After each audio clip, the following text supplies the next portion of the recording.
Hi y'all, today I'm doing a what I eat in a day.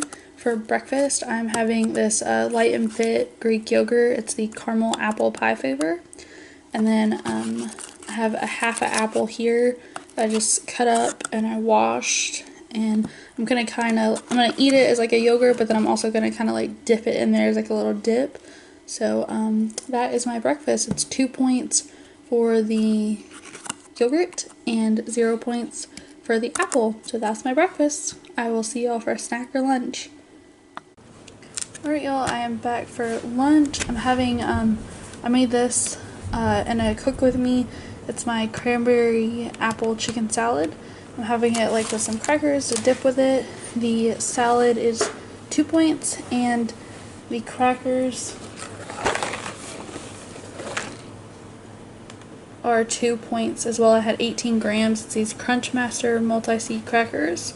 So this is a 4-point lunch. I will let you know if I have a snack.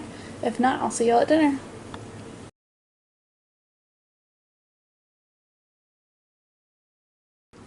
Okay, here is my dinner. These are from baked chicken tenders, or not tenders, like nuggets that I made. I used a little bit of the crispy shake and bake, and I marinated them in the GU sugar-free barbecue sauce. So for the nuggets, because of the mix and the barbecue sauce, it's 5 points. And then I have some roasted okra, just a little bit of salt and pepper, and the olive oil spray, which is 0. And then a little bit more of the barbecue sauce. So all in all, this is a 5-point dinner. I will see y'all later for dessert.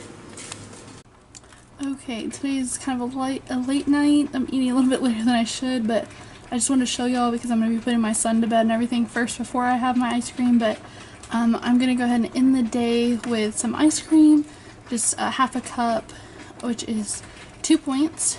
And that actually brings my total to only 13 out of 23 today. I don't know how that happened. It was a really low point, so I still have 10 points left over for the day. But I think that's all I'm going to have. So thank y'all so much for watching. Please give this video a thumbs up and subscribe. Bye.